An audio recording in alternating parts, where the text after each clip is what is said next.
You're going to face the #1 team right off the bat. Basically, after your first game, a little warm-up against Wagner. Then you got to go play Cincinnati. What's going on with that? Well, you know, it's an interesting thing, Paul, because the Big East is the only conference in the United States that plays 18 league games. And as a result of that, you have to play 2 games in December sometime. Each member school does. So as a result, we play at Boston College and Georgetown at home this weekend. In addition, we scheduled Cincinnati. I was dumb enough to do that early. We played them several years ago and had a good game with them. And, of course, with a young team like we have this year, you can get off to a disastrous start, which is what happened to us at Cincinnati. But we bounced back and we played well against Boston College, even though we didn't win the game.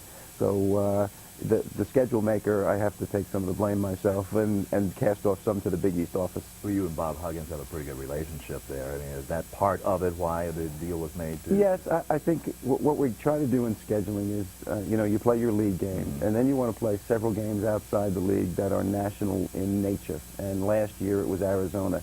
At Rutgers we played UNLV when they were #1, Missouri when they were #1. So that's to try to get some exposure for the university and for the players on our team, and also to try to do something big. Now, is the reason your voice is a little hoarse is because you came up a tad short last night, 73-64, the final score against BC, and I'm sure you're out there exhorting your team, come on, let's, you took a lot of threes last night. Is that, what was the total on the 23 three-point shots? Is that normal for your club? Well, it is. We shoot a lot of three-point shots. They were playing some compact defense, which allows for three-point shooting, and Billett shot very well from three-point range, which is his ilk, and he also led the league in free throw shooting last year. So, but Boston College is the most experienced team in our league, having all their starters back from last year. So it was a game that was well played by both teams. It was an aggressive, physical game. We rebounded well. And there was a juncture late in the game where they had a 10-point lead. We stopped them 5 times in a row defensively, but we missed 5 free throws in that time. And so they maintained that 8-9 point edge right until the end. Now, Jeff Billett, 18. Terry Mills had 14 last night. Those are your 2 top players? Well, we have a bunch of new guys, and to be honest, I'm not sure who our top players are yet. Terry Mills has done a good job for us as a scorer, and he guarded Danye Abrams, who is the Big East preseason player of the year, you know, 6'8", 260. Yeah. And he did a good job on him. Earl Johnson, who is one of our new players, was the player of the year in Connecticut last year and has won the starting point guard position for us and has played well in our first several games this year. Billett is a mainstay for us. Eric Clark, second leading shot blocker in the Big East last year, is also a mainstay, but is getting into foul trouble. And that's where the 2 7-footers come in. And Josh Sankis and Jamar Holcomb from your territory out in Southern California, they have to do a job for us, and they're in a learning curve right now, and they're going to need some experience. Now, Jeff Billett, sophomore, terrific freshman season. Tell about his strengths. Well, he is a great free throw shooter, #1 in the league, and I think 4th nationally last year. And he's a very heady player, a very aggressive kind of guy. It takes no prisoners when he plays. He looks like an altar boy, but plays like a demon. And he's a very good three-point shooter as well. And that was the strength of our team last year, and hopefully that's going to be the strength of our team this year as well. He is the kind of guy who can win games, make shots at the end of the game, has the ilk and the fire to make shots when they're really important. And he'll be the guy that's doing that for us all year. Now, in terms of bench strength, you got just 4 points from the bench last night. Yeah. Is that something that you feel will have to improve as we go along now? Yes, Paul, it's a major concern for us right now. And the 2 players from the bench that need to provide scoring for us are Sam Sanders and Johnny Blake. And Johnny Blake was 32 points a game as a junior college player and has yet to really find it yet in Big East Division I basketball.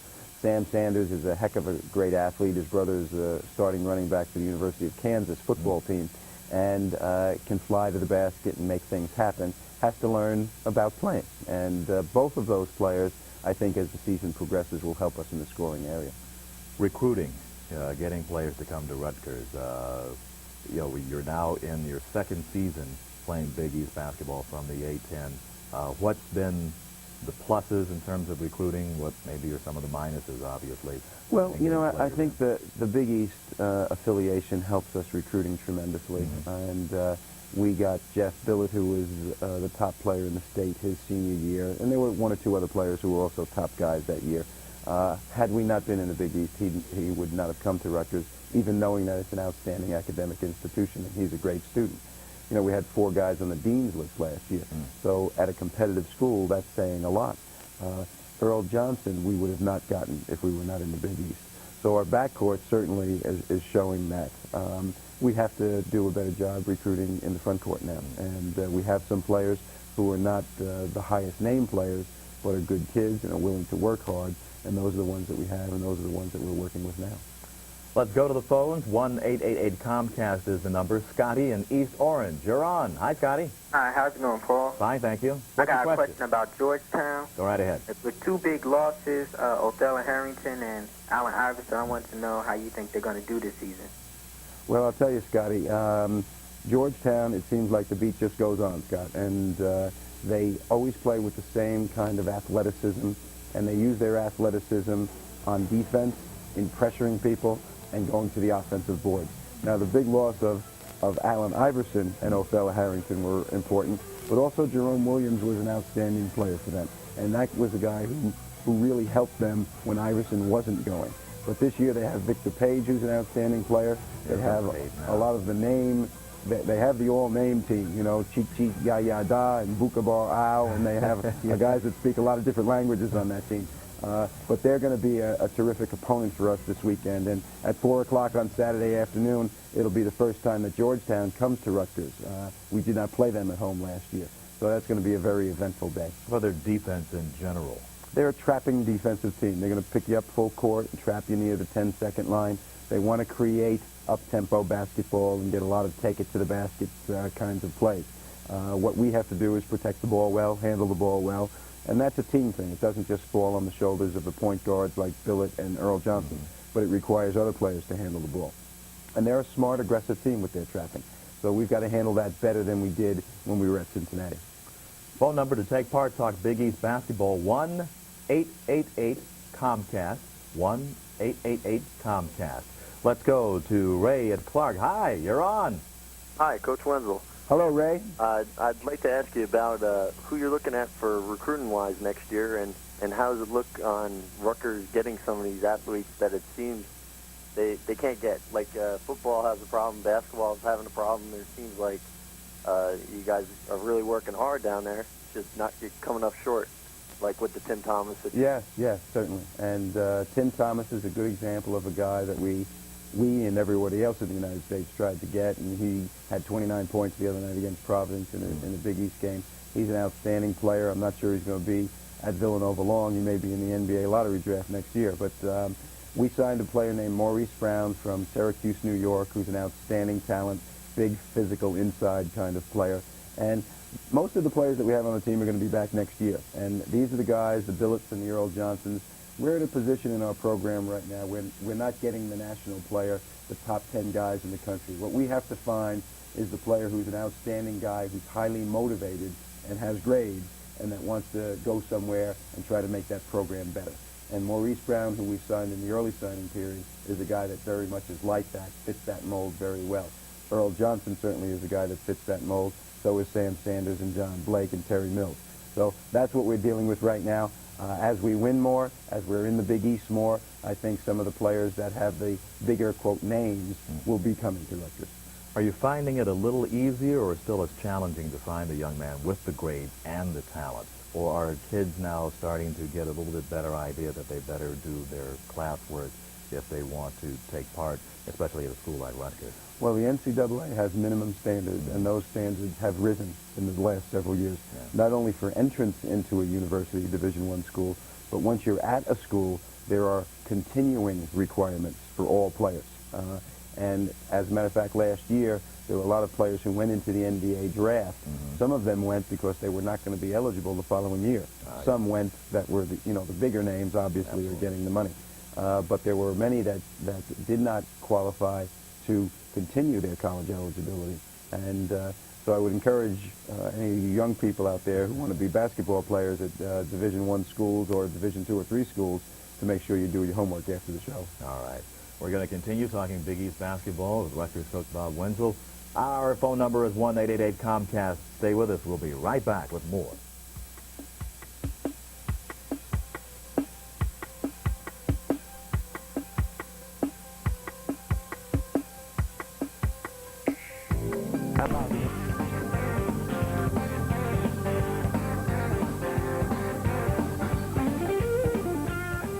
Welcome back to Comcast Sports Talk. I'm Paul Olden, sitting in tonight for Bruce Beck. Our phone number, 1-888-COMCAST. In this segment, we're talking Big East basketball. Rutgers head coach Bob Wenzel is with us. And let's take a look at the standings. Not much to talk about in this early stage at this point, but things are going to develop in the conference, both in both divisions, the Big East 6 and the Big East 7. And we will take a look at the Big East 7 to start off now, as the standings coach early on in Georgetown, of course, overall 5-0. Well, they are 5-0 overall, and the standings at this point, as we mentioned earlier, will be 2 games played by almost every team in the Big East in the first week in December, and then you'll learn a little bit more about the Big East in January and February, obviously, where most of the games are played. However, if you get to last year, we were 1-1, and we're in the middle or second place for about 3 weeks before anybody else played a game. So this is a little deceiving at this point, but those are the teams, and their overall records are a little bit more indicative right now, where you have Villanova at 4-0 and Boston College at 3-0. They're a little more indicative of the strength of the teams right now. Who's going to surprise, do you think, in the conference? Well, you know, there's so much was left to the NBA from last year's league. You know, 3 of the top 5 players in America were from the Big East Conference. One of them playing in New Jersey with the Nets, and the other with the 76ers, Allen Iverson, and of course Ray Allen also. So a lot was lost from the league. So the new players, when given their opportunity, when they play 8 or 9 or 10 games, you're going to see who the new stars are, and it's going to take a while for that to develop. And at this point, I don't think anybody really knows. When you coaches get together and talk about having a star player on your team in this day and age, are you saying we'll be lucky to have him for 2 years, and let's try to make the most of it now, because so many of the players, obviously you have players who are trying to leave before or after their freshman season if they in fact go to college. Yes. But realistically, I think most of them are going to try and give college a shot before bailing out. And the NBA, I guess, is going to get younger and younger and younger, and it only seems to me that more young players are going to be trying to go pro in the next 10 years than we see now. Do you agree? Well, I think that's going to happen, and I think much emphasis is put on that because of the amounts of money that these players are able to earn with the even NBA with a cap. the way it is. Even with a cap, sure, even with a cap. I'm not sure the owners like it. I think the expansion has caused some of this. Right. Most players who go to college don't go to the NBA. They're going about their business of trying to earn their degree and get a job in the real world somewhere. The ones who do certainly should take that money, I believe, and use it and earn it in any way they can, as if a member of the band could go and earn his degree somewhere. I think that's going to continue to happen a little bit, especially with big players, because there's a dearth of them, and people need quality big players. The NBA, I think, is suffering a little bit because of it, just in terms of sheer numbers. You know, you have more teams now and more players in the team. I remember Willis Reed was a great player, now the general manager of the Nets, and he was a second-round pick. I think he was the 10th guy chosen. Yeah. You know, now there's 28, 29 picks in the first round. So it's a little bit different now, but I think you're going to see that trend continue as long as the money is available to these young players. We talked about your schedule off the top, and let's take a look at the upcoming games now for Rutgers as you gird up and get ready for these Georgetown coming in this weekend, of course. Well, that's the big thing, you know, and we've played 2 away games, and now we play 7 straight games at home, and that's important for a young team to have 7 games at home, or as many games in a row as you can. And of course, Georgetown is a very important game. We play in-state against St. Peter's during this time, and then we play right at the beginning of January against Connecticut, and that's a very important game for us too. So the next 7 games, we'll see a lot about the development of our team during that time, and they're going to be a lot of exciting games for fans to watch, especially Georgetown this weekend. Absolutely. Might as well plug the number while we have a chance. 908-445-2766 for ticket information. Yes, they can call there and get ticket information. There's a lot of different packages available. There's youth group packages. There's these things where you can get 4 or 5 games if you're not going to buy an entire season ticket package and so forth. So that's the number to call, and they can find out information there. Let's go to the phones. 1-888-COMCAST is our number for you to take part in our program tonight. Sergio in Bloomfield. Hi, how are you, Sergio? Good. How are you? Bob, first of all, I want to tell you that I think you're doing a great job at Rutgers, and being a high school coach myself, I know how hard it is to coach when you don't have the resources, especially when you're in a conference where everybody's just overwhelmed with talent. My question is twofold, and I'll make a segue from one to the other. First of all, what's the hardest thing to sell to these kids now about Rutgers University? Because, I mean, it's a great university. I mean, it's one of the largest in the state. Because I know St. John's, the coaches there, have always said that the hardest thing to sell there is that there is no on-campus housing. And the other thing is Felipe Lopez. So much was made of him coming in. I personally think he's going to be a better pro than he is a college player because they won't be able to zone him up. And my question to you is, he came in as a Michael Jordan already. There's no place to go but down. But what do you think of his game, and what do you think of himself in the future? What do you see for himself in the future? Sergio, are you from the Dominican Republic? Yes, sir. ¿Habla español mucho o un poquito? No, mucho español. Okay.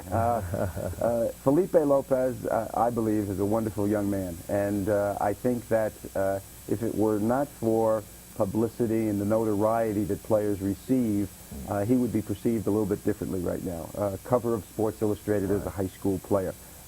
That only invites bad things to happen. And he is a good, hard-working young player. He does what he's supposed to do on the court.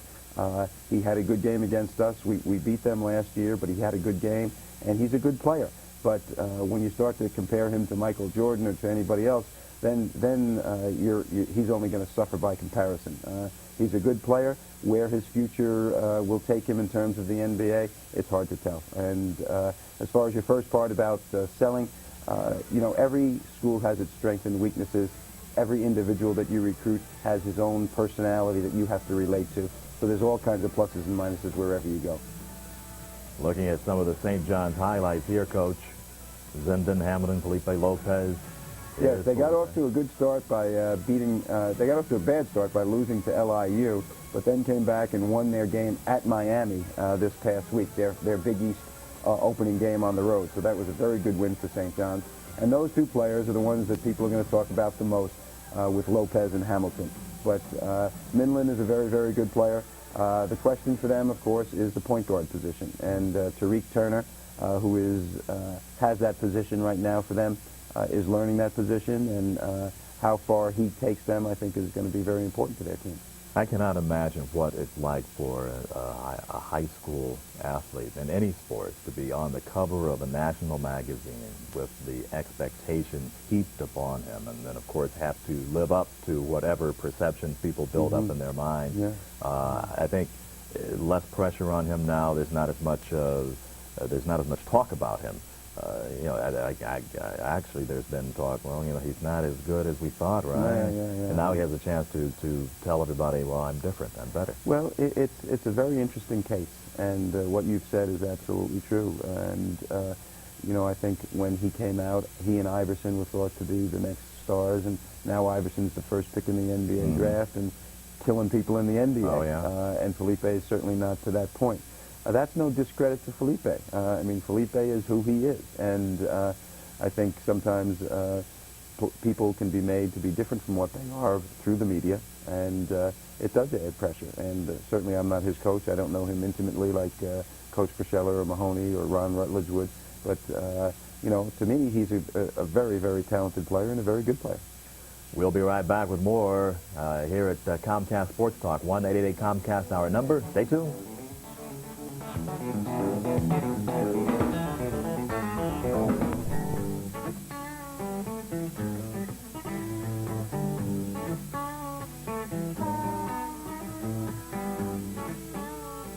It's the fastest moving hour in sports talk. Welcome back to Comcast Sports Talk. I'm Paul Olden, sitting in tonight for Bruce Beck. Our phone number, 1-888 Comcast. Our special guest, Bob Wenzel, the head coach of Rutgers University. We're talking Big East basketball, and let's go to the phones. And Tony and Carteret. Hi, Tony. How are you? How you doing, Paul? Fine, thanks. Hi, how you doing? How you doing there, Coach? I'm fine, Tony. How are you tonight? All right, a big Rutgers fan, a season ticket holder, student, everything else over here for me. All right, great. All right, a couple questions for you, real quick.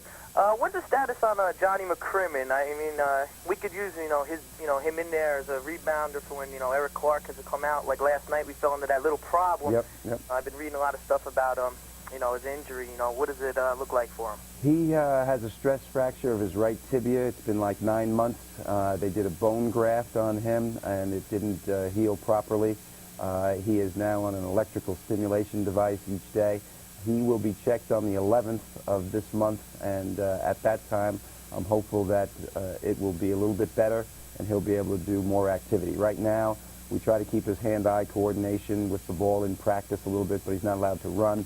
He can get on exercise bikes. He does do the UB machine, which is a machine which works your upper body, and he lifts weights also, Tony. So he's staying in good physical condition, and we're hoping he gets the green light as soon as possible, because he's a guy who developed last year, came along nicely, 17 rebounds against Syracuse in one game. We certainly need him, and I'll be very, very happy if we get him back this year. Thank you for your call. We saw a little bit of your team earlier. We're going to roll some more highlights, have you talk about your club a little bit more in depth, some of the players we didn't see before. Here we go. Well, we saw Billet here, that fall away shot, a beautiful shot. Yeah, that was our Pittsburgh game last year, and this is against Syracuse. And there we have Eric Clark tipping in a missed shot, and that's the way he scores mostly. And 41 here is Eric Clark, and here we have Hodgson, 45, driving to the basket. Those three players are the ones who played last year and played a lot for us. This is McCrimmon right here going back up against Syracuse, and Tony asked about him, and we do need him badly right now, and it's hurting our team that we don't have him right now. Now, Hodgson transferred a couple of years ago from Indiana, huh? Yeah, it's a very unique story. A brilliant student, Dean's List student for us, will graduate probably by the end of his third year in college, and he's that advanced, and will probably be in graduate school when he plays his senior year at Rutgers. All right, let's go back to the phones. Bill from Riverside is our next caller. Welcome to the program, Bill. Thanks. How's it going, Paul? Fine, thanks. Coach. I was just calling a couple questions. Chris Hutton, is he still playing? I know he still goes to Rutgers school, but is he playing basketball or? No, Chris Hutton is not playing basketball for us. He was an outstanding basketball player, as you know, in high school, but he's a football player, and we haven't had any football guys come out for our team. There have been some in the past at schools that I've been that have done that, but Chris has not approached me about it. As a matter of fact, the kid from Elizabeth, who played a few years ago, linebacker Alcides Catano, wanted to do that. There was some question about his fifth year of eligibility in football, and would have played for us had he not got his fifth year back for some through an appeal process. So that's a possibility sometimes, but Hutton hasn't done that. Right, and there's a kid down here in Riverside by the name of Nathan Kemp. I think you guys should take a look at him. He's a pretty good player. Well, thank you for telling me, and I appreciate it. We always want to hear those things, but I should tell you that we can't talk specifics on any public kind of station or any kind of media about recruiting specific players. Bill, thank you for your call and your little tip. Maybe he's related to Sean Kemp. Hey, you never can tell. If so, you really might want to try and well, no, you don't want to do that. Let's go to Brian in Rutherford. Brian, how are you? You're on the air. Good. How are you, Paul? Fine, thanks. How about yourself? Fine. I'm just a question for Coach Wenzel about Billy Gilligan. Yes. Just wondering what that situation was with Billy. I kind of followed your program, and I was wondering because I knew Billy personally, but I know he's going through some personal problems. Yeah. But is that the extent Well, of it? he has a medical red shirt, and I and he, I'm sure, appreciate your concern. He is going to file for a medical red shirt and will sit out this entire year. This is personal in nature, it's medical in nature, and not something that I would really share with anybody. But he's fine now, and hopefully he's going to get better and better as the year wears on. Brian, thank you for your call. We were talking earlier when we were chatting in the green room before coming out here on the set about the tradition at Rutgers of walk-ons, and we were talking about how important walk-ons generally are, especially in this day, for practice, for the general attitude amongst the team, because the walk-ons obviously are very happy just to be there and to contribute in any way they can. That's right. And also with the scholarship limitations, used to be that you'd have 15 players on scholarship. Now it's 13. And when you have somebody that has a medical red shirt, or you have somebody who has difficulty, or you have an injury or some illness, these guys are very, very important. And we have taken 4 on our team for this year. And those players are really important to our team. Lots of times the fans cheer for the walk-on. They want me to put him in the game. And as a matter of fact, Brian Taylor, this little guy, played against Cincinnati and scored against them, as a matter of fact, in that game. So it's an important part of our program. We had walk-ons on our team who became the captain. A fellow named Creighton Drury, who worked for Senator Bradley for a number of years, was a Rhodes Scholar nominee for us, and became an outstanding player. So there's always that Rudy kind of thing, you know, and that's a very heartwarming kind of thing to be involved in. And as I said, we have 4 on our team this year, and hopefully they're going to get in some games. Before we close it off, I wanted to make sure you had a chance to comment on this. Of course, the Jimmy Valvano tournament is at hand, and your thoughts on Jimmy V. I had a chance to have dinner with him one night on a baseball trip, of all things. He and Vital were in town for something else, and we had dinner together. It was one of the more memorable evenings. He's an entertainer. He's an entertainer. Yeah. He was my coach when I was a freshman at Rutgers, back in the days when we had freshman teams, and I had a long association with him, and I'll always remember him as a dynamic guy who cared very much about a lot of things. And of course, his tragic death from cancer is something the Coaches Association is involved in raising money for that. And so that'll be around the corner soon, and hopefully Rutgers will be playing in that shortly also. All right, Coach. Thank you very much. Thank you very much, Paul. It was a pleasure to see you. Really had a great time meeting you, and good luck versus Georgetown this weekend. Well, thank you. We'll meet it, and hope we'll have it. All right, that number once again for Rutgers basketball tickets, 908-445-2766. At 445-2766. Bob Wenzel, our special guest, the head coach at Rutgers University. We'll be right back, and we'll be talking electronic football. Are you ready for some buzz and all that sort of thing? Football coming up. It's a little bit more sophisticated than you might think. That's on Comcast SportsTalk straight ahead.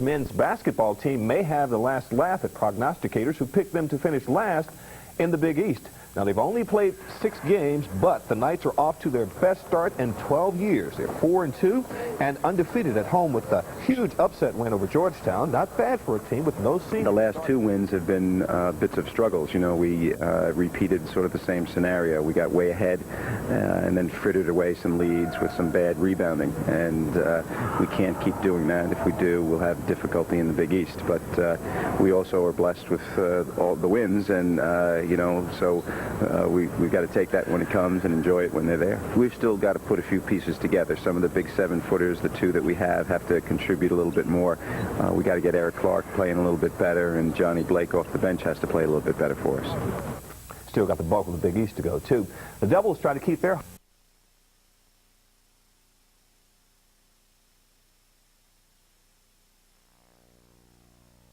But this year, they're without John Wallace.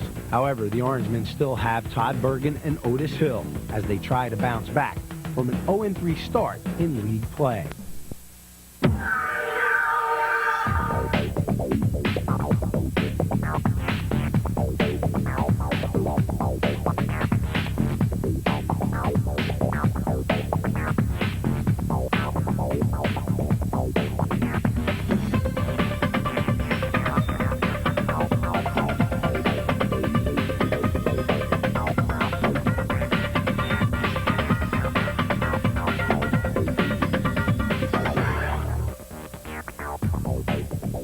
Hello again, everyone. I'm Bruce Beck. Welcome to Rutgers Basketball Weekly. Over the next 10 weeks, we will preview, review, and take you up until the Big East Conference Tournament.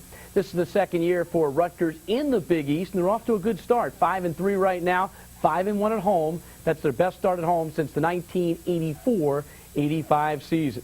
Bob Wenzel in his 9th year as the head coach of the Scarlet Knights, 3rd winningest coach in Rutgers history. And, Coach, Happy New Year. Happy New Year to you, Bruce. It's great to be with you again. And for 1997, I know that one of your wishes is for this ball club to gel a little bit. You've got a blend of newcomers and veterans, and thus far things have gone well. They have gone well, and you know, we're 5-3 right now, and we got off to a good start at home. We have a lot of young players on our team. The new players are first-year players, be they freshmen or junior college transfers, and even the players that we think of as our veterans, Jeff Billett and Eric Clark and Rob Hodgson, are 2-year or 3-year players. We have no seniors that are contributing to the team right now.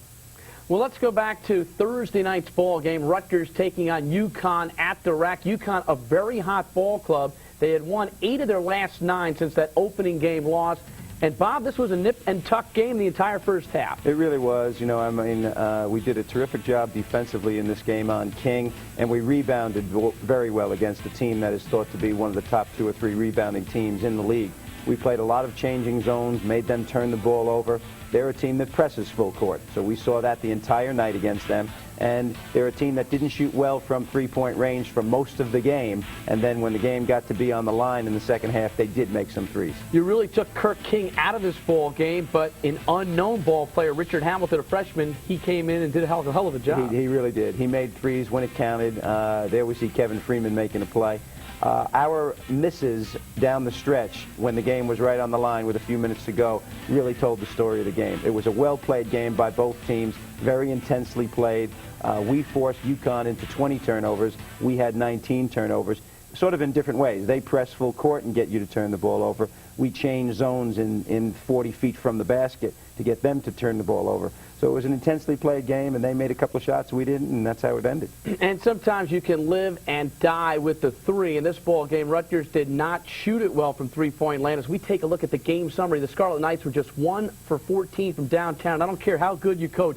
You can't coach shooting in a situation such as that. Well, you can't, and they really did a good job. I think a lot of those misses came because they did a good defensive job on us. Jeff Billett, who's been remarkably consistent with three-point shooting in his 2 years for Rutgers, did not shoot well from three-point range, and either did Terry Mills. And those two, really, we need to shoot the ball well from the perimeter. Conversely, UConn, a team that has really struggled at the free throw line lately, they shot it extremely well at the stripe. So sometimes, you know, you just can't figure it out. I'm telling you, you know, you go into games and you say, well, where do we have the advantage? You know, and we think, well, they shoot 58% from the line. They shoot 13 out of 14 for the game against us. So, you know, you take that as it comes, and sometimes it's not meant to be. You know, people said to me, well, how did you shoot 52% against Georgetown and a low percentage against Connecticut?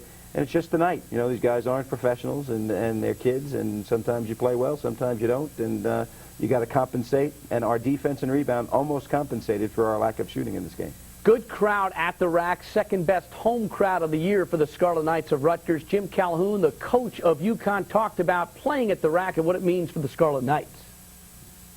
Oh, I think it's going to be good. I think the rack is I said this coming in last year, and we won by 19 here, 18 here last year with a tremendous team. And I still say this is one of the toughest places to play, and I think Bobby does a great job with his team, and I think they make it difficult. What we were able to do was just tire them out tonight, and that was unusual.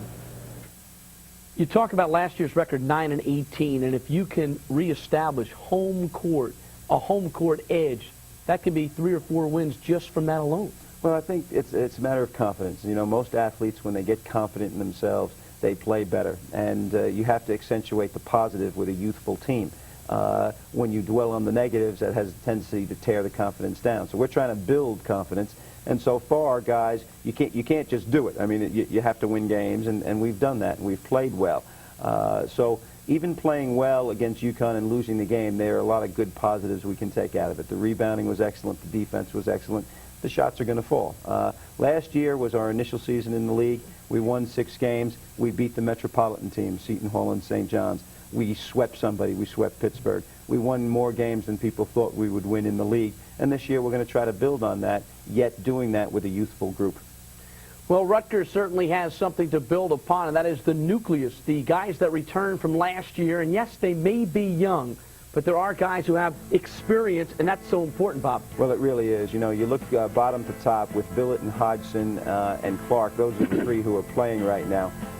Billett was all freshmen last year, top 5 freshman in the Big East Conference, started from day 1 and has had a terrific career so far. Hodgson came in, only played the second half of the year because of his transfer from Indiana, got his feet wet, played his best game the last third of the year. Clark has been with us as a consistent performer, defensive and shot blocking for us. And McCrimmon was the problem for us. We needed him from the start of the season. He's been injured. Billy Gilligan, medical redshirt, personal problems. Bob will talk to him at the end of the season. Here are the key additions, the newcomers. You've got Terry Mills, the JUCO. You've got some freshmen in that mix. So a combination of JUCOs and first-year players. Well, the two at the bottom, Earl Johnson and Sam Sanders, are both starting for us. And Earl was Big East Rookie of the Week 1 week already. Sanders is an electrifying, athletic-type guy who has earned the starting spot. Coming on. He is really coming on, and he's going to be a terrific player both defensively and offensively. He gets up, he flies, he makes a lot of soaring kinds of plays, and that's what we need right now, and he gives us energy in the game. Can you teach chemistry, or does chemistry have to evolve? I think it evolves, you know, and it's developed, and it doesn't only happen with what you do on the basketball floor. You know, we eat breakfast every day together. We go to study hall right after that together. We eat dinner together after practice. So that kind of closeness and camaraderie is developed in a team, and those things don't happen by accident. Also, it's a function of the personalities of the players on the team. Conspicuously absent from the list of players, a couple of guys who are rather tall, over 7 feet, and that's the topic of this question. Ask Coach Wenzel. Coach Wenzel, I wonder if you could tell me what you think about Josh Sank's future. He's a 7-foot man. He's got a lot of potential, and you have another guy, 7'1", Holcomb. What do you think's going to happen with those guys? That would be my question, Coach Wenzel. Well, I'll answer that question. I don't know what your name is, but those two players are going to develop for us. Sankus, we gave him an opportunity to start in the Marathon Oil game. He played lengthy minutes, got 10 rebounds.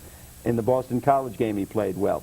I think both of them are players that need development. They need experience. They're going to look awkward at times, but they do need to play the role of shot blockers for us and defensive presence. That's their most important role.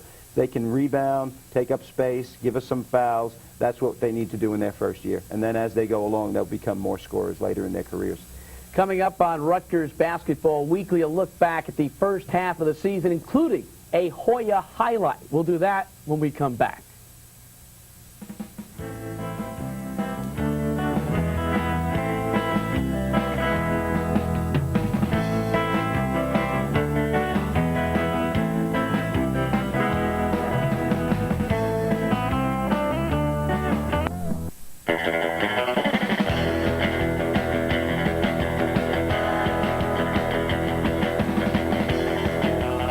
Bruce Beck back with Coach Bob Wenzel, returning to Rutgers Basketball Weekly. We talked a little bit about some Big East games.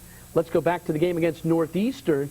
And, Coach, sometimes you got to be careful when you're caught up in the middle of a huge conference slate that you don't take an out-of-conference team lightly. Well, you know as a coach and as a player that you're never going to do that. But emotionally, sometimes it happens. And I don't think that we took anybody lightly in any of the games that we've played this year. However, we do have a tendency to play to the level of our opponent. And I don't know, that's not something that you like very much. I think that's also part of the maturation process. And against Northeastern, we struggled, won by 15 points in the end, but we did struggle with them some, and they made it a game. And one of the reasons you could say Rutgers struggled a bit, coming off a 16-day layoff. So, you know, all of a sudden, you know, you've got to work out some of the bugs in your system and get back to that high-intensity level. You really do. And, you know, I think the crowd helped us do that. It was electrifying in the building. It's been electrifying in the building all year. And Northeastern is a very athletic team. They're well prepared. An interesting contrast between us and UConn. You know, it's a common opponent. UConn blew them out, and we beat them by 15, but that's more of a style thing than anything. Sammy Sanders, first start, 15 points, 9 reads, career highs in both. Yes, and he's a guy who's people are going to fall in love with him the way he plays. He's an electrifying athlete. He gets after it defensively, and he gets after it on the boards. He'll have some high-flying dunks in games. He keeps the ball alive in games, and he's a very solid performer. This guy, Hodgson, we got to get him shooting the ball. You know, when he shoots the ball well, gets his 17, 16 points a game, that's when we play our best. You switched from zone to man in this ball game, went on an 11-1 run midway through the second half and really capitalized. They had only one score and something like 12 straight possessions. So yes, the defensive adjustment made a difference. It really did. And we're a changing defensive team. You know, I mean, we're not going to play one kind of defense the entire game. We've got about 5 or 6 defenses we play.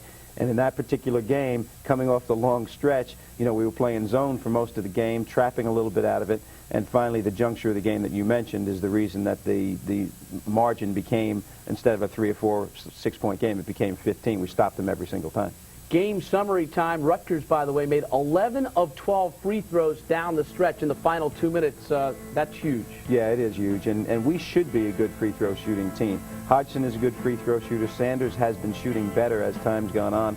And Jeff, who's not shooting well compared to his own standards, will shoot well, and so will Earl. So if we can keep leads in the late part of the game, that's the juncture of the game between 10 and 6 is the part that we've got to, make better. All right, if we get a lead with a few minutes to go and people get to fouling us, I think that we'll do well from the free throw line. And the other interesting thing here, Earl Johnson was in foul trouble, held under 10 first time all year, but you get some productivity from other guys, and sometimes you need a little bit of a boost, and sometimes you find players who can score when somebody else struggles. Well, that's right, and Earl was in foul trouble, got 2 fouls in the first half, and I sat him out, which means Jeff would have to play point guard the whole time, and now Johnny Blake came in, and Johnny did a very good job against Northeastern, scoring, driving, taking the ball to the basket, and played solid defense. So those are the kinds of contributions you need from those other players on your team, especially the new ones. Here's Northeastern coach Rudy Keeling talking about the Scarlet Knights of Rutgers and what to expect in '97. Bad times, but they came together and they played as a team. And, they did some things because we took Billet away from them, and it's hard to play without your leading scorer, and they did. So, I think that they will be a much improved team as the year goes along. And those are the words that Coach Wenzel wants to hear, much improved team later, because you still have a lot of guys that need to mature.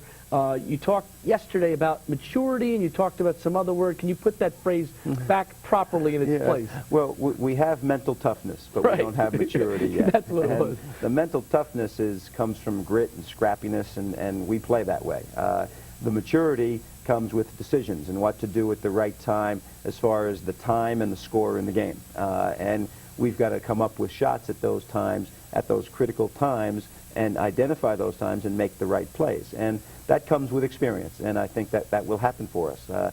The grit that we've developed and the intensity of play and the camaraderie and the unselfishness are all there. Those are characteristics of winning-type people, and we have that now. We've just got to get a little older fast. It seems as though the season begins earlier and earlier in college basketball. It used to be November 30th, December 1st. Now they're playing early November. Here's a look back at the Scarlet Knights' records to date and the scores of the ball games. It opened up with the win over Wagner, then the blowout at Cincinnati, one of the best teams in the country. But you quickly got yourself back in the ball game following that loss. Maybe you learned from it. We did learn from that, and that was a horrific experience and one that we went through, and hopefully we'll never go through that again. And the team responded well. Even though we lost at Boston College, we played a Boston College team ranked very highly and played them well. And after that loss, of course, had the great win over Georgetown. So you ran off 4 straight victories before the loss to UConn, and you easily could have won that game. So I guess you're in a decent stretch right now, Coach. We're in a good stretch right now, Bruce. And you better be. You're going on the road for about 4 games. That's where the mental toughness comes in. But we do play Notre Dame, and then, of course, then it's 4 straight road games. And not against any pansies. We're playing Princeton and Pittsburgh and West Virginia. I mean, it just is a tough stretch for us in there. And but I think our players are up to it. I'm confident in them, and I'm pleased with the way they're responding. Highlight of the season thus far for the Scarlet Knights, no doubt, the victory over the Hoyas of Georgetown on December 7th. The RAC was alive, and Rutgers responded with one of their biggest home victories in years. Let's take a look back at the highlights of that ball game. And Bobby, you just did everything well in this game. We really did. And, here you see the 2 guards. People say you can't play with 2 small guards, but we're doing it nicely right now with Billet and Earl Johnson. Characteristic trapping defense, find the open man, bottom, all right? And that's what we have to get with Billet. He needs to get more shots like that. We're doing a little number on them in terms of our pressing them and trapping them a little bit, but they're an outstanding offensive team. They're an outstanding team on the boards, and as you know, they've only lost 1 other game during the course of the season. So Georgetown, here's a characteristic trap. To escape those traps, and make shots like that. I wish we had that shot against Connecticut. And those are the things that make or break games, those kind of plays right there. Billett in the ball game, 21 points, 5 assists, 4 rebounds, 2 steals, and only 1 turnover. That's the big stat. 35 minutes, 1 turnover against the pressures of Georgetown. Did the pressure of Cincinnati prepare you better for Georgetown? No question about that. Very similar in nature. Cincinnati, Georgetown, Connecticut. Pressure, trapping, and we didn't handle it well at the early part of the season. We handled it well in both the Big East games. But in the Georgetown game, we were able to get through the press and then make shots. Connecticut, we didn't make shots as well in that game, and that's why the game result flipped a little bit. But as far as our handling of pressure and full court pressure, I feel comfortable with us now. So you get to light the cigar for a big one early in the year. Yeah, we do. And that was, I think, for everybody connected to Rutgers basketball. It's a fun kind of game. It oddly happened on December 7th, which was the day that we also beat UNLV and Tarkanian's team when they came to Rutgers several years ago. Coming up next, we go tall, we go short, we go high, we go low. We talk to 2 of the captains of the Scarlet Knights of Rutgers. When we come back on Rutgers Basketball Weekly, don't go away.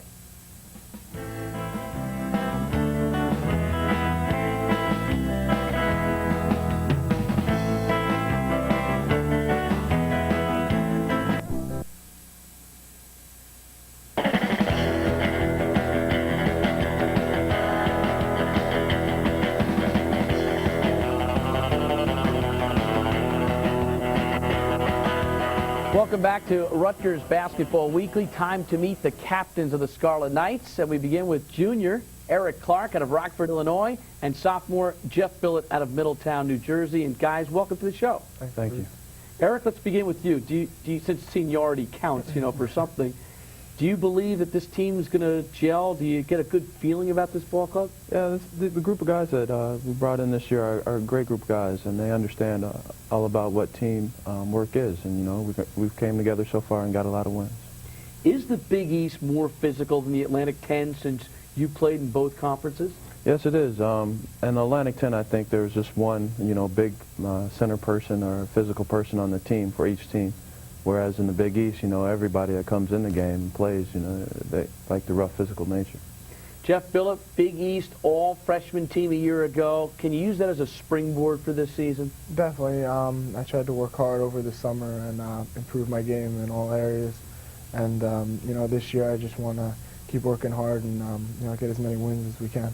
You say in all areas. What specifically did you work on? Just try to work on shooting, ball handling, and, staying in shape, lifting weights, and just, pretty much everything that a ball player does to, to improve on his game. Your numbers are significantly better this year against Big East teams than they are against other squads. Do you get up for the challenges more than anything else? Definitely playing in the Big East. I mean, you play against the best teams every night, and so you have to be really motivated to do well against those teams. So I just try to come out and play hard, anytime we have a game. But the Big East games, I think they mean a little more to players.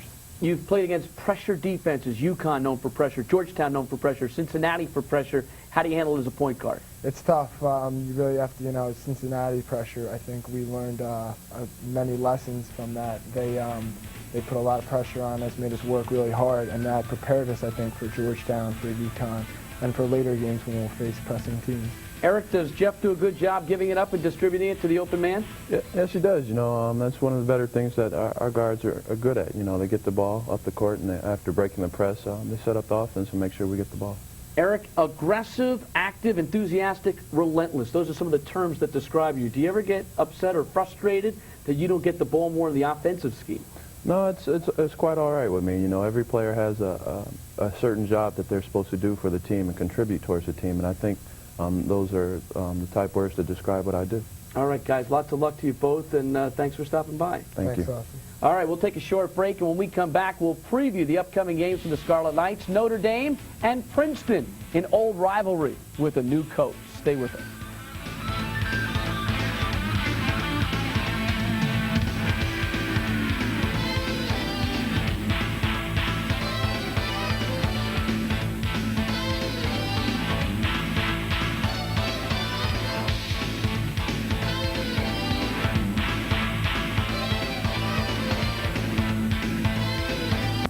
Scarlet Knights of Rutgers take on the Fighting Irish of Notre Dame at the Rack Saturday, 4 p.m. ABC. Notre Dame comes in with a record of 7-3 and a guy named Garrity, but you call him something else. Larry Bird. Come on. I'll tell you, he's the nearest thing to Larry Bird I've seen as a college player. He's that good? He's fabulous. You know, he's leading the league in scoring at 24 a game. He runs and jumps, dunks on people's heads, shoots the three, shooting 54% from three-point range. The guy is a phenomenal, phenomenal player.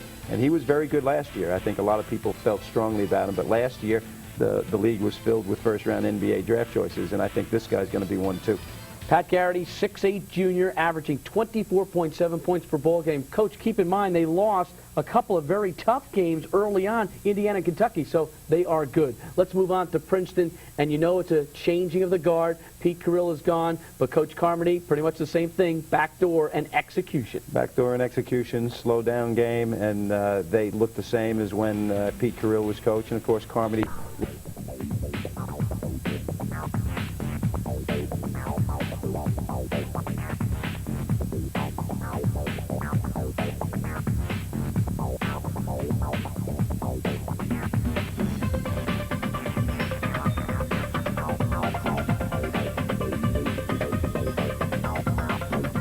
We are in the video age.